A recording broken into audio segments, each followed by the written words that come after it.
House Leader of the third party. Thank you, Madam Chair, and it's nice to be the Minister and Budget Estimates here. I'd like to, I think, or ask a question, recognizing the member was talking about apprenticeships. I've got a slightly different approach here that I'd like to ask about.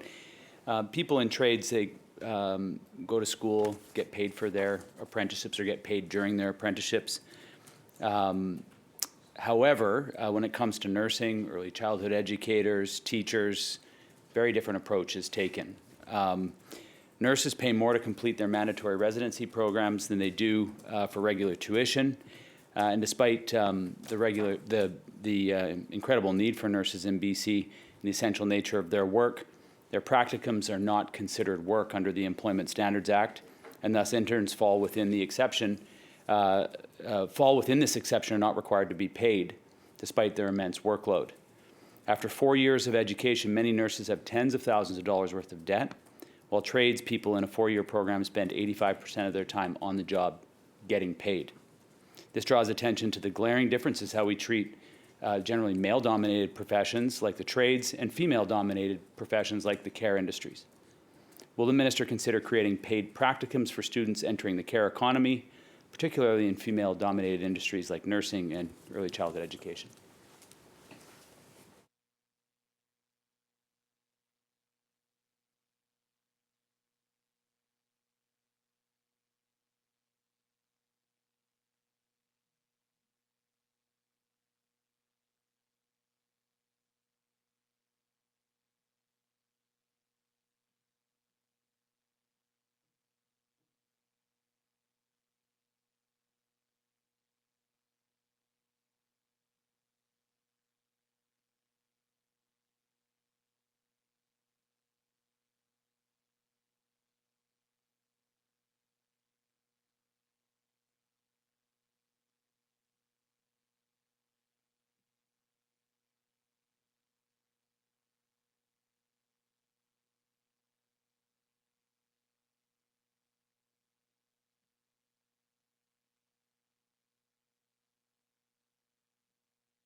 Minister.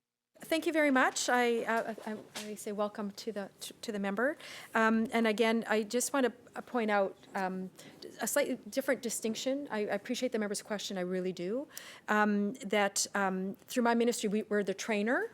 So we train people. And like the apprentices that we were just talking about, it's the employers that pay, not my ministry, right? So the ministry doesn't pay while they're learning. I just want to make sure.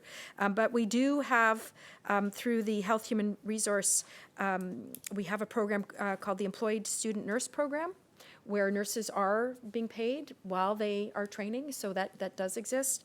We also have a work-integrated learning program for early childhood educators. We have 227 people who are training and learning at the same time, like they're working and learning at the same time, and we're continuing to look at that model that the member describes, recognizing that there are certainly opportunities. People are already working and looking to skill up, or extra skill is part of developing their ability to do even more, expand their scope of practice, earn more money. And so we're recognizing that and adapting accordingly. Member. Thank you. I think that it's important to acknowledge the inequity in how we treat this. And I recognize that other people are paying the wages, and in the areas that I raised, it's largely, those are public jobs, nursing, early childhood educators, those are a lot moving towards publicly funded jobs as well as in teaching. The reality is, and we've talked to a lot of nurses who've said that by the time they get to third and fourth year, they could be doing a lot of work in their fields. And so I think it's how we approach and how we train these individuals. And we have two very distinctly different systems, one for trades and one for these professionals. And the people that we talk to in those professions have been very clear to us that they see the inequity. And we're raising this because I think that this is an issue that this government can address, and not only just to address the inequity, but also to help get teachers into classrooms earlier, get nurses into the healthcare setting earlier, and to deal with early childhood education, that shortage of early childhood educators that I'm hearing about in my riding as well.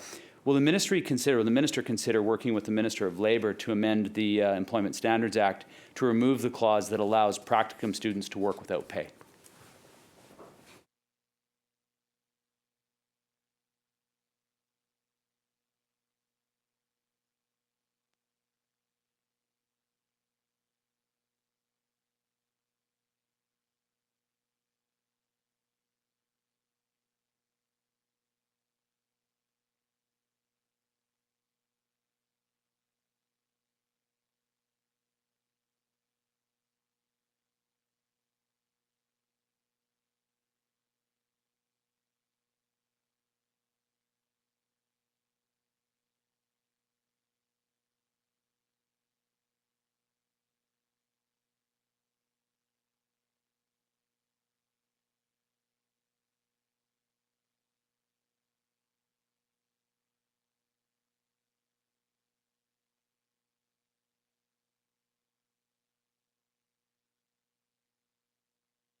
Minister. Thank you. I thank the member for the question. It is a question for the Minister of Labour.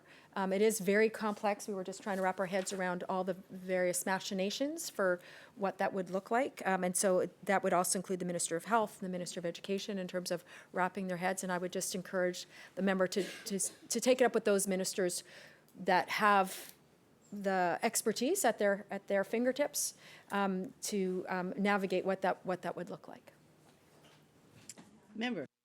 Thank you, Madam Chair. I'm not likely to do that. I mean, I think the reality of this is that I, as a member of the opposition, can chase several ministers around and try to get them to change the way that we train people, and I could take the next 5 or 6 years to do that. What my hope is that this government recognizes the inequity and the injustice that exists, how we train people, who generally are in those works and in those jobs, and see that inequity and make the decision to bring together all of those ministries to do the work that's necessary. It's the least efficient thing for me to go and try to convince the government to do the right thing. And I think that, you know, I put it here because I hope that this government takes up this issue and fixes it, because it's being noticed by workers in the field.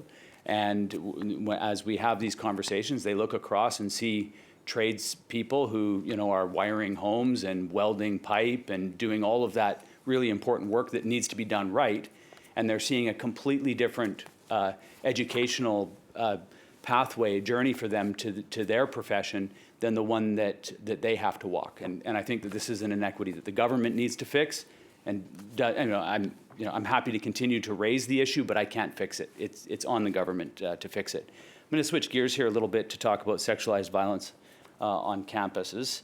According to the Alliance of BC Students, 71% of students experienced or witnessed unwanted sexualized behaviors in the post-secondary setting in the last 12 months, and more than 1 in 10 women were assaulted. The ABCS has called for the province to commit at least $5 million in annual funding for on-campus support centres for sexualized and gender-based violence in institutions across our province. They've also recommended the province amend the Sexual Violence and Misconduct Policy Act to include the 11 minimum standards for sexualized violence policies outlined by Students for Consent Culture, including protections from face-to-face encounters, mandatory sexualized violence training for decision makers, and the right to both criminal and institutional processes. I could go through and list the number of provinces that are ahead of us on this in terms of funding. The BC NDP committed to a multi-year action plan to end gender-based violence to be tabled by the end of 2022. The Minister's 2022 mandate included the task of continuing to work on this. So through you, and I want to make sure that I got will the ministry answer ABCS's call and provide at least $5 million in annual funding for on-campus support centres for sexualized and gender-based violence?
Minister. Thank you very much, Madam Chair. I will say that I met with that group of students. They were very engaging, and they've done a lot of work. I really appreciated the meeting that we had. And of course, I know the member knows that we're developing a gender-based violence action plan to prevent and respond to sexualized violence at post-secondary institutions in partnership with the Parliamentary Secretary. That's and her mandate commitment. The sector has indicated a need for further sexualized violence awareness, prevention, and response resources. We've certainly heard that as well. And we address these requests through a creation of a suite of synchronous and asynchronous training resources in 2021 on consent and sexual violence, supporting survivors, accountability, repairing relationships, active bystander intervention, as well as safer campuses for everyone at PSI. So there's been range of work that has been done over the last couple of years. We also launched 8 information campaigns over the last 4.5 years to raise awareness about consent and support creating safe and inclusive spaces. The ministry right now is actively reviewing all of the 25 public post-secondary sexual violence policies to inform potential legislative amendments that we're looking at to the sexual violence and misconduct policy. As well, I think it's important to recognize that government in last year's budget reinstated stable funding to all sexual assault centers. This is funding that was eliminated in 2001. So I know it's not at post-sex, but it's in many communities around the province that's also helping to address some of the supports. Not everyone wants to go get services on campus. They're small communities. And there's actual preference to go into the larger community to get services. And so we recognize that that's part of delivering the services that students need who might be at post-secondaries, and they provide service as well to that group. Member. Okay, thank you.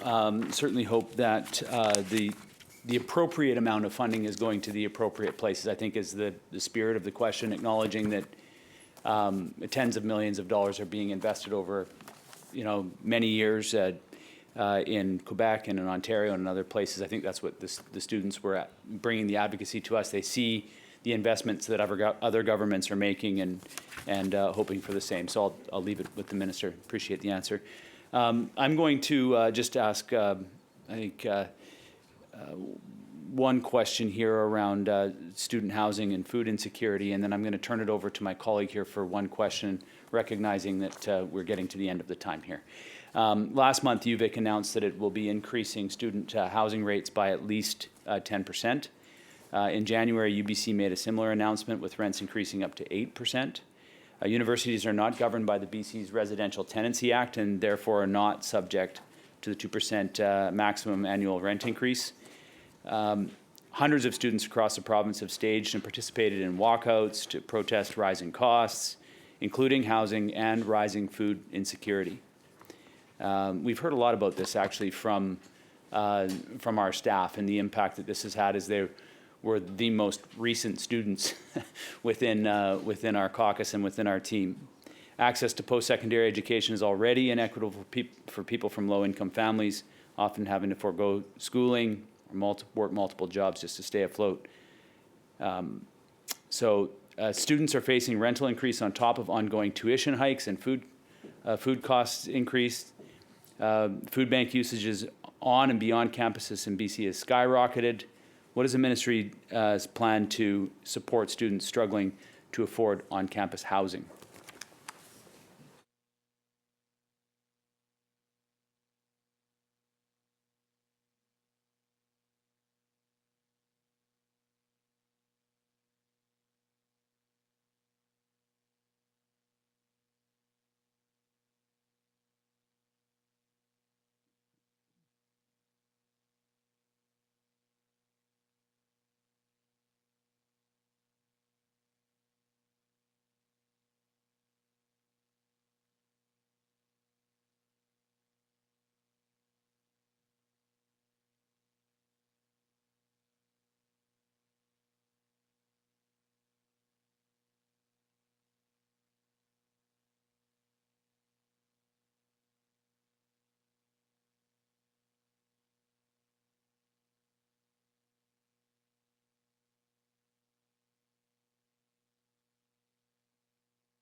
Minister. Thank you. I thank the member for the question. So student housing does operate on a cost recovery basis, and nearly all on-campus student housing rates are well below market.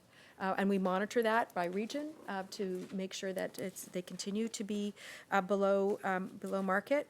But I also think it's important to recognize that there's a lot of value-added amenities that a student would have to pay for outside of in the private market. So, for example, their furnished suites, it comes with internet, utilities, 24/7 security. So there's a lot. It's a bundle. It's not just rent, and I think we often forget what that model is like. I also want to say that by building the amount of housing on student housing that we're building, we've got 7,700 units, we've got another 4,000 that we're gonna be doing, like, that's a lot of housing, and that over time, the cost of student housing will stabilize, because right now, there's mortgages on them and all that, so it's actually, part of what we're seeing, I would argue, is the fact that there haven't been investments in student housing for a very, very long time. With a cost recovery model, it will settle over time. So it's a decade out, it'll be, I would suggest a better, a more reasonable in terms of the comparison between market and what's on campus. But the member asked what we're doing to support students, and I hear from students in all campuses about some of the challenges, the cost challenges, and so that's why we have the BC Access Grant. We have had 55,000 students who received over $85 million in funding through that grant process. It's the first substantial new investment in provincial needs-based post-secondary student grants in 15 years. That's making a difference. Student aid, we're doubling the maximum BC student loan payout from 110 to 220 a week, recognizing that, yes, and I acknowledge that they're loans, but that hadn't changed in 20 years in terms of what you were eligible for. So we've doubled that so that it could actually pay costs. The requirement to pay it back, the threshold has been changed, has been raised, and the amount that they have to pay back has been lowered. So again, to ease some of the financial burden. We've ended, of course, interest payments on student loans, saving students about $40 million since 2019. And the tuition limit policy ensures tuition and fee increases remain low and predictable at 2%.